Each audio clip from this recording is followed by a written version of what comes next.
Bienvenidos a un nuevo episodio de Educa Tales, donde la educación y los valores cristianos se unen para transformar vidas. En cada episodio abordaremos temas relevantes para nuestra comunidad educativa, especialmente para los padres de familia, con el objetivo de fortalecer el vínculo entre la escuela y el hogar. Acompáñenos en este viaje de aprendizaje y crecimiento. Bienvenidos a su programa Educatels, historias que enseñan. Este es un programa auspiciado por las instituciones educativas Vida Abundante. En cabina me acompaña el licenciado Esdras Ríos y quien les habla, Antonio Gale. Hemos estado hablando sobre el exceso de información, la desinformación, adoctrinamiento y todo lo que conlleva al conocimiento visto globalmente y cómo se influencia por redes sociales, ya no solo por páginas especializadas ni por medio de comunicación, sino con personas que en vez de ser veraces se vuelven virales por tonterías o por medias mentiras o por medias verdades o por verdades no absolutas o mentiras sí absolutas, y cómo eso ha ejercido una nueva cultura y subcultura dentro de nuestra sociedad. Mr. Ríos. Correcto. Y hoy quisiéramos que la discusión girara, Antonio, alrededor de evaluar cómo es que las redes sociales funcionan. Y me gustaría que analizáramos dos vías. La primera es hacer un énfasis en cómo ellas llaman la atención y luego cómo ellas distribuyen la desinformación. Y aquí tenemos que partir de algo muy importante. La guerra hoy, en la actualidad, se da en gran medida dentro de las redes sociales. Antes las guerras ideológicas eran a través de posturas en universidades, academias, una facultad en específico promovía una idea, luego venía una facultad opuesta, proponía otra idea, y el debate ideológico se daba en las altas esferas a nivel muy intelectual, a nivel muy culto, y luego eso descendía a las masas. Hoy en día la lucha ideológica se da a través de las redes sociales. Y lo primero que la gente debe entender, que debe saber, es que las redes sociales son un emporio económico más allá de lo que nos podemos imaginar. Hay mucho dinero de por medio en las redes sociales. Por eso es que son tan exitosas y por eso es que se están promoviendo de tal manera. Si usted es un emprendedor y tiene una página web, usted sabe el valor de cada persona que le sigue.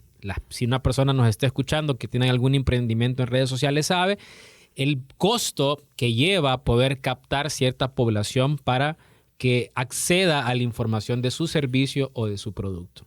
Las redes sociales se construyen bajo una dinámica de atracción al usuario. En primer lugar, crean notificaciones para que la gente entienda que hay un estímulo positivo dentro al que puede acceder, y esto libera dopamina en el cerebro que hace que la gente se sienta a gusto viendo que entra a sus redes y tiene varias notificaciones. Despierta esto una especie de ansiedad, de zozobra de ver qué es lo que va a pasar, qué es lo que tengo, quién me está siguiendo, qué es lo que me comentaron. También las redes sociales funcionan a través de alimentar nuestro ego por medio de likes. Entre más likes tiene una publicación propia, entonces quiere decir que más aprobación la gente tiene de lo que estoy diciendo. Y eso hace que las redes sociales entonces construyan un entorno superficial, un entorno que no es real de la percepción que la gente pueda tener. Alguien dijo un ejemplo muy interesante: fulano de tal se quitó la vida, pero en sus redes sociales tenía 5,000 amigos y nadie estuvo ahí para poder ayudarle en su momento de crisis. Eso es un ejemplo de ver cómo las redes sociales son una vida paralela y artificial de lo que nosotros realmente tenemos. Ahí nadie publica sus problemas, publica sus éxitos. Ahí nadie publica fotos en donde sale feo, publica fotos filtradas en donde sale bien, porque es una vida paralela que nosotros queremos tener frente a los demás. Y esto es muy importante saberlo porque esa dinámica nos permite entonces saber que si esa vida presente en las redes sociales es irreal y superficial y artificial, yo no debo permitir que éstas me puedan afectar a mí. Eso es lo primero que debo entender. Esto en la vida de los adolescentes debe ser afirmado. Explicarles a nuestros muchachos que lo que está en redes es una cosa y lo que es la vida real es otra. Muchos muchachos, por ejemplo, se sienten sumamente dañados emocionalmente porque ven que otros de sus amigos presumen cosas que él no tiene. presumen viajes, presumen tener cierto tipo de productos, cierto tipo de accesorios, cierto tipo de ropa en redes, y él no está a ese nivel, y eso crea un grado de insatisfacción sumamente grande que puede provocar que un muchacho viva triste, viva ansioso, viva cargado por cosas que realmente no valen la pena. Las redes sociales además contribuyen brindándome aquello que la red social, el algoritmo de una red social, considera que es más atractivo para mí. Por ejemplo, yo hace algún tiempo busqué una información sobre un texto de niños que yo quería comprarle a mis hijos, y hoy en día no hay día, creo yo, en las últimas 2 semanas en donde yo no vea el mismo anuncio. O sea, las redes sociales me están bombardeando, me están informando, me están llegando por aquí, por allá con la misma información porque me quieren hacer presa de un tipo de producto en particular, porque así funcionan las redes sociales. Además, las redes sociales permiten que usted se abstraiga totalmente de su realidad y se sumerja. Hay algo que las redes sociales plantean, o que los que han estudiado esto llaman el scroll infinito. Esto es estar bajando, bajando, bajando, bajando, y usted nunca tiene fin. Antes, usted leía un periódico, lo leía de la portada a la contraportada y ya, no había nada más. Pero las redes sociales ofrecen algo muy distinto, que es información nueva, dinámica, diferente, que se vuelve casi infinita. De tal manera que si yo consulto mi teléfono hoy a las 9 de la mañana y lo vuelvo a consultar a las 9 de la noche, voy a interactuar con información totalmente nueva a la que yo vi temprano. Esas cosas son importantes que la gente lo entienda, porque si no, no se van a dar cuenta de cómo la desinformación se siembra en las personas. Y esto crea mucha adicción, porque antes usted, si no tenía tiempo de escuchar la radio, si no podía ver el noticiario, que era a las 7 de la noche, usted compraba el periódico. Y el periódico se publicaba al día siguiente de lo que había acontecido. Y lo leía, como usted dice, de cabeza a rabo. Y había información, pues, que ya tenía que 18, 19 horas de haber sido publicado. Tal vez hasta ya cambió su realidad. Pero no había mayor problema ni mayor estrés por eso. Usted leía eso y aceptaba eso en ese momento. Ahora usted, al menos en mi caso como periodista, me cae una noticia que quiero ver, lo primero que miro es a qué hora fue publicado. Porque si tiene 3 o 4 horas, y digo yo, ya hay algo, hay un matiz más reciente. Es correcto. La inmediatez de las redes sociales nos ha creado muy dependientes de ellas. Otra cosa que es interesante de cómo ha cambiado todo, por ejemplo, mister, y me voy a ir un poquito afuera, antes, en el acontecer nacional, los sábados eran muy esperados en los periódicos porque en la contraportada salían las caricaturas. Uh-huh. Las caricaturas retrataban la realidad nacional en forma de meme. Esos fueron los primeros memes para mí, al menos los que yo recuerdo. Entonces todo el mundo compraba para poder ver el meme de la semana. Ahora, pues aquí hay gente que se especializa en memes y su vida es hacer memes y crear memes y todo el mundo los crea. Y ahora un meme usted lo puede ver incluso, que serían el equivalente a esas caricaturas, incluso hasta qué tanta vigencia tiene en el tiempo. Uh-huh. Lo mismo que el periódico. O sea, se nos ha transformado, se nos ha moldeado, pienso yo que con el exceso de memes también, mister, se nos ha insensibilizado un montón de cosas. Uh-huh. Porque ya todo se ve en forma de burla, en forma de ridículo. Uh-huh. Y que todas esas personas que ven ese meme ansían nunca tener que ser un meme. Uh-huh. Para no hacer el ridículo. Incluso hay algunos diputados en donde se filtran audios que dicen que a ellos no les gusta ir a los programas de opinión. De opinión pública, porque dice que después terminan haciéndoles memes y que sufren por eso. Uh-huh. Entonces veamos lo siguiente, lo que hemos planteado hasta ahorita. Hemos planteado que las redes sociales corresponden a un elemento social en donde hay mucho dinero de por medio. Por eso hay personas que están invirtiendo energía, invirtiendo dinero, ingenio y consulta para poder crear en las redes sociales la esfera propia para que yo no salga de ella, para que yo esté atrapado en ella. Y lo han logrado. Esa es la realidad, lo han logrado. Usted va, por ejemplo, a un banco. En Honduras todavía hay varias agencias que no permiten que la gente utilice el teléfono. Y yo no sé si a usted le ha pasado, pero tal vez usted va a una agencia a hacer algún trámite bancario, no tiene el teléfono a mano y usted está ansioso. Sí. Usted está como, puchica, aquí no le permiten usar el teléfono, qué barbaridad, no estamos como en otros países. Y ese momento en donde nosotros tenemos que estar sin esa ventana de escape nos crea ansiedad. Y eso nos demuestra simple y sencillamente que las redes sociales han logrado captar nuestra atención, han logrado influir en nuestra vida y nos ha permitido ser parte de lo que ellas ofrecen. Y aquí está el reto, y que es la segunda vía donde yo quiero que trabajemos con este programa. La mesa está servida para la divulgación de la desinformación. Porque si yo estoy atrapado, si yo estoy sumergido en ellas, es más fácil que yo sea atacado y bombardeado con información que no necesariamente puede ser veraz. Yo no sé todavía, no logro llegar al por qué, tal vez usted me ayuda, pero hay gente que vive de crear noticias falsas, de fake news.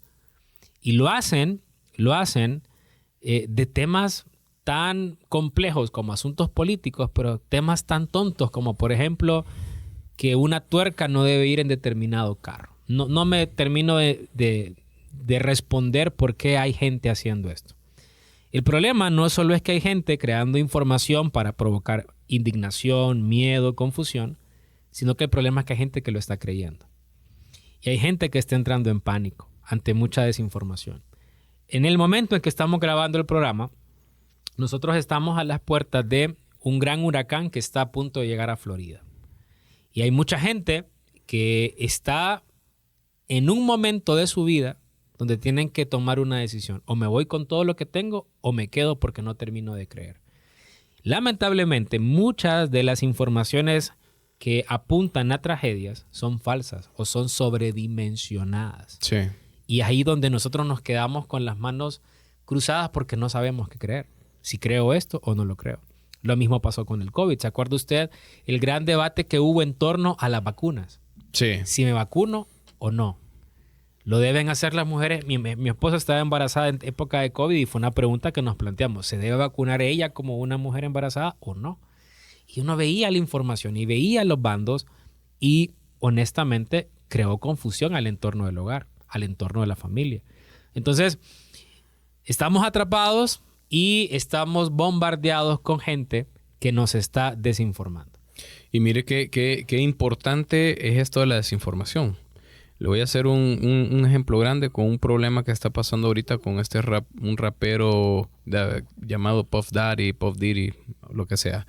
Este tipo ha creado y ha metido en pánico a muchas estrellas de Hollywood y del área artística.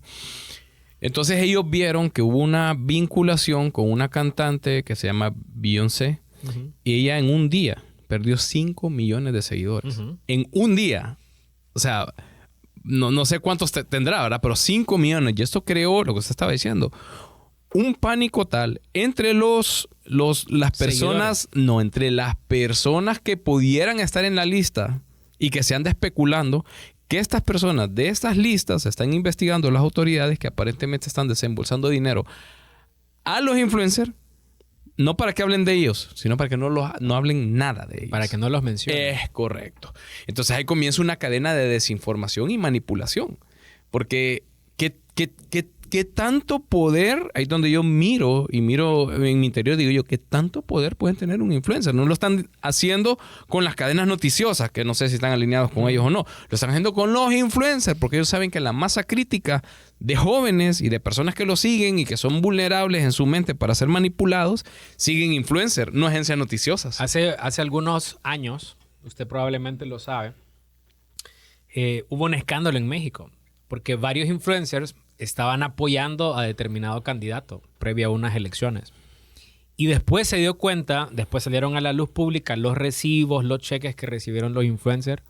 Y lo interesante es que muchos jóvenes, nuevos votantes, decidieron por el candidato influenciados por esta gente. Y que aún sabiendo que habían recibido dinero. Probablemente. No, porque salió después el escándalo. Entonces, póngase a pensar cuánta gente, cómo debió ser el balde de agua fría. Pucha, yo voté por fulano. Por influencia de estos. Tal vez no lo verbalizan, pero lo interiorizan. Por influencia de esto. Y después me di cuenta que le estaban pagando para esto. O sea, qué terrible. Y lo que pasa con el caso que usted menciona de este famoso artista, pues llega a dimensiones sumamente grandes porque hay temas de delitos de todo tipo, tráfico de personas, pedofilia y bueno, no vale la pena pues enlistar todo lo malo que hay ahí. Pero el punto es este, ahí nos damos cuenta cómo, con eso que usted dice de Beyoncé perdiendo tantos seguidores, cómo la desinformación o la información trastocada, porque tal vez no sea una mentira, pero puede ser una mentira a medias, puede crear confusión en la gente que lo termina llevando a hacer cosas como estas. O sea, yo no quiero vincularme con alguien que se está nombrando en un caso como este, lo dejo de seguir. Hay una decisión que se toma por causa de esa información. Y es increíble que cómo nuestros jóvenes realmente viven sumergidos en redes sociales, ¿verdad? Porque yo digo, mover Mr. Ríos 5 millones de personas. Eso es una barbaridad. Yo creo que ni la gente que va a votar aquí en Honduras, pues.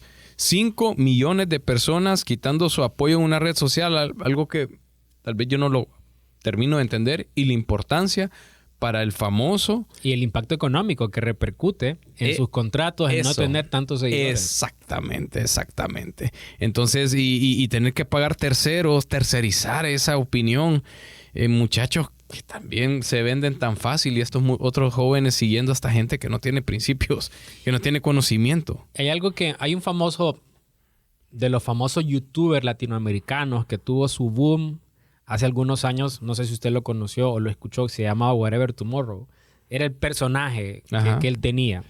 Y pues él hacía cualquier tipo de sketch y él hacía chistes de ciertas realidades que vivía él en México. Entonces, fue uno de los primeros youtubers que alcanzó fama bastante grande en el continente y a nivel internacional y que comenzó a generar mucho dinero. Él fue de los primeros que recibió grandes cantidades, grandes contratos por causa de su contenido. Ahora, lo que quiero plantearle aquí es esto. Hoy por hoy es casi un desconocido. O sea, ya nadie lo conoce. Y en un podcast, en una entrevista que le hicieron, él comentaba lo efímero que es la fama para un influencer. Y él justificaba que esa es la razón por la cual ellos tienen que hacer todo lo que sea, agarrar cualquier tipo de propuesta económica porque saben que en cualquier momento pierden todo. Entonces, yo creo que esa es la razón por la que mucha gente termina abrazando ciertas líneas de pensamiento, cierta voz que deben divulgar, aunque no necesariamente sea ética, aunque no necesariamente sea correcta. Y es ahí donde nosotros vemos cómo entonces las personas deben entender, deben ir mucho más abajo para poder reconocer de dónde vienen las motivaciones. En la Biblia, y yo quiero plantear este elemento aquí, en la Biblia encontramos un principio interesante. A Dios no le importan solo las acciones, a Dios le importan las motivaciones. Hay una escena bastante interesante en el libro de Apocalipsis. Cristo se presenta en primer lugar como aquel que tiene ojos de fuego. Y el simbolismo ahí es que el Señor Jesucristo es capaz de ver las interioridades del ser.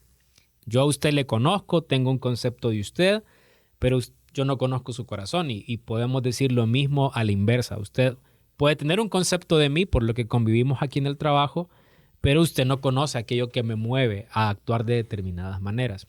Cristo se presenta como aquel que tiene ojos de fuego, que penetra hasta lo más profundo del corazón para evaluar las acciones. Y eso se presenta en el capítulo 1 de Apocalipsis, y en el capítulo 2 Cristo le está dando un mensaje a 7 iglesias. Y a cada una de las iglesias Él les dice, yo conozco tus obras. Y esta idea es, yo sé exactamente lo que haces y la motivación de por qué lo haces. Y la primera iglesia a la que el Señor Jesucristo le habla es a la iglesia de Éfeso. Y Él les dice, yo conozco tus obras, que ustedes hacen las cosas muy bien, pero tengo una cosa contra ti, que has olvidado tu primer amor. En otras palabras, esta gente estaba viviendo una vida cristiana superficialmente hablando muy buena, sabios, conocedores, pero habían olvidado el calor y el motor que los motivara a hacer determinadas cosas. Y yo creo que nosotros en esa búsqueda del discernimiento, de huir de la simpleza, nosotros debemos pensar en qué motivación tiene alguien para decir algo, qué motivación tiene alguien para defender algo. Y cuando esas preguntas están en mi mente, ahí presentes, cuando yo estoy frente a la información, yo voy a poder ser más capaz de acercarme a la verdad que al no hacerlo. Porque cuando nosotros nos centramos en la motivación, vamos a ir a los elementos más profundos de lo que está ocurriendo y vamos a saber por qué. ¿Por qué ocurren determinadas cosas? Eso aplica para todas las relaciones que nosotros podamos tener. Entonces, si yo llevo esto a la práctica y digo, bueno, este lo está diciendo porque le están pagando, ya yo tengo un criterio para decidir creer o no lo que está diciendo esa persona. Si yo soy capaz de ver en mis redes sociales que se está bombardeando con mucha información acerca de eso y me pregunto por qué esta gente está diciendo eso, me puede llevar a entender el problema con mayor claridad y con mayor esplendidez. Y yo creo que eso es lo que Dios quiere que nosotros hagamos con la información que tenemos enfrente. Y es muy importante lo que usted acaba de decir, pues tener ese discernimiento, buscar la profundidad, cuestionar el por qué. Yo creo que hay un dicho que dice por ahí que muchas cosas o la mayoría son de sentido común, pero dicen que también es el menos común de los sentidos. Uh-huh. Entonces, ¿cómo nosotros tenemos que en estos tiempos, con este exceso de información, afilar nuestro sentido común? Y se lo digo también, uno lo estamos enfocando acá, Mister, por ejemplo, solamente en influencers de jóvenes, pero hay personas maduras que siguen a un influencer intelectual, por así decirlo. Uh-huh. Y que lo que dice este experto en economía, en política, en lo que sea, es palabra santa. Uh-huh. Igual en los deportes, pues. Pero cómo también no aprendemos que estas personas, por muy serias, por muy estudiadas, por muy correctas que sean, también tienen un bando y también monetizan por lo que dicen. Y tienen su agenda. Y tienen su agenda. Hay un famoso libro que se estudia mucho en la historia del cristianismo que lo escribió Justo González. Se llama así, Historia del Cristianismo. Y él, en su prólogo, dice lo siguiente: todo historiador tiene su propia agenda, incluso yo. Y esa advertencia es sumamente llamativa, porque eso quiere decir, afirmando lo que usted dice, que todas estas personas buscan un propósito de comunicar algo en particular y influenciar a la gente. Nosotros debemos reconocer que eso ocurre en la derecha, en la izquierda, correcto, arriba, abajo. Correcto. Y no es que esté mal, o sea, está mal sí, pero es parte de un mundo caído en el cual nos encontramos. Y nuestro trabajo es, pues, discernir. Yo me he fijado mucho, especialmente aquí en nuestro país y fuera. Y aquí quiero ser enfático, no solo de izquierda, no solo de derecha. O sea, cómo las personas, especialmente que opinan del día a día político, de la oposición o de las personas en el poder, los más fuertes son los que salen como enojados. Uh-huh. Hoy fulano dijo esto, que está en el poder, ¿verdad? Y enojados, y sacan y empiezan hasta con el ceño fruncido y a hablar fuerte y a insultar. Y esos son las personas que lastimosamente tienen el influencer. Pero con palabras soeces o con enojo o llamando a aquella... Yo sé, mire, esta gente es tan inteligente que captan la frustración de la gente.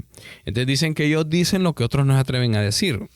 No sé para crear un tipo de identificación. Es correcto. Entonces la gente le gusta porque siente un desahogo.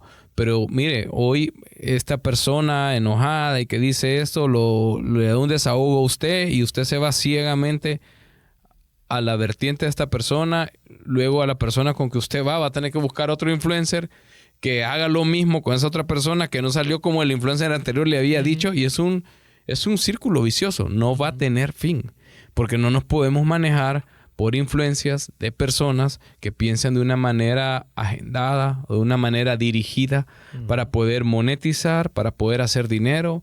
Usted tiene que tener mucho, pero mucho criterio. Recuerde, para mí esto es un tip. Yo si miro a alguien, incluso ministros, hay un ministro incluso aquí en gobierno que se le critica por eso, y hay otros, también otra persona que es influyente, cuya hablan de manera con palabras bien elevadas y mezclan soecidades e insultos. O sea, no hay una forma de poder combatir una idea con otra idea, sino que es... Al que insulte más creativamente. Correcto. Viene esta persona, trata la idea y se va de un solo con falacias directas a la persona, con odio, a tirar, a vomitar odio. Esa es una manera pues sencilla de poder determinar que esa persona definitivamente no merece su atención. Correcto. Dice el apóstol Pablo le escribió a los romanos. Y los romanos estaban en la cuna del imperio, Roma. Y él les dice en el capítulo 12, no se conformen a este siglo, sino transformaos por medio de la renovación de vuestro entendimiento, para que comprobéis cuál es la buena voluntad de Dios, agradable y perfecta. Y quiero traer una aplicación aquí. Dios habla de que la transformación comienza en el entendimiento. La transformación comienza en la cabeza. Yo no puedo conformarme al mundo si yo no soy capaz primero de transformar mi mente. La palabra conformarse en ese texto bíblico no habla de decir sí está bien, no habla de una conformidad en el sentido de estar de acuerdo, sino que habla de conformarse en el sentido de hacerme parte del molde ya preestablecido. Si yo parafraseo lo que Pablo dice, él les está diciendo no se amolden, no se dejen modelar por este mundo, por lo contrario, transformen su mente y comprueben cuál es la buena voluntad de Dios. Y esto aplica en este contexto del que estamos hablando porque si yo no quiero conformarme a este mundo, moldearme a este mundo, a las corrientes, a lo que hoy está en boga, yo primero debo cambiar mi forma de pensar. Y mi forma de pensar comienza a desarrollarse cuando yo tomo lo que dice Dios y comienzo a ver el mundo con sus ojos, comienzo a ver el mundo con su revelación. Eso me va a permitir a mí hacer cosas como las que usted dice. La Biblia habla que de la abundancia del corazón habla la boca. Si alguien solo habla cosas de destrucción, si alguien solo habla ofensas, eso me dice a mí que su corazón pues está cargado de cosas que, como usted lo plantea muy bien, pues no debo yo dedicar tiempo a escucharlo. Porque simple y sencillamente lo que él está diciendo es el reflejo de un corazón caído, endurecido, que no quiere cambiar. Correcto. Y recuerde lo que dijo el Mr. Ríos ahora, es muy importante. En la mente se forma nuestra realidad. Y le voy a dar un consejo grandísimo. No sea el basurero de las ideas de otra persona. Su mente es sagrada, su mente es especial, su mente es importante. Usted no puede almacenar la basura de los demás. Estamos llamados más bien a limpiar nuestro entorno, no a ser depositarios de mentiras y de basura. Bueno, este es el fin de nuestro programa. Con ustedes, Mr. Ríos y quien les habla, Antonio Gale, en su programa Educatels, historias que enseñan. Recuerde, este es un programa auspiciado por las instituciones educativas Vida Abundante. Esperamos vernos en la próxima serie. Recuerde, puede seguirnos también en YouTube, en Instituciones Educativas Vida Abundante. Estamos tratando de postear estos programas para que usted pueda tener un seguimiento y pueda recomendarnos a otras personas y recomendar esta estación radial o la red social donde los publicamos para que puedan ser parte de este proceso educativo que estamos emprendiendo desde las Instituciones Educativas Vida Abundante. Les bendecimos y hasta la próxima. En las instituciones educativas Vida Abundante, creemos que la educación de calidad debe ser accesible para todos. A través de nuestro programa de becas Horizontes Dilatados, estamos transformando vidas al ofrecer una educación bilingüe de excelencia, centrada en valores cristianos a niños y jóvenes de escasos recursos en el occidente del país. Este es nuestro compromiso con el futuro de Honduras. Únete a nosotros en esta noble causa y sé parte del cambio que nuestra nación necesita. Gracias por acompañarnos en este episodio de Educatels. Esperamos que la información y las reflexiones compartidas hoy les hayan sido de gran ayuda.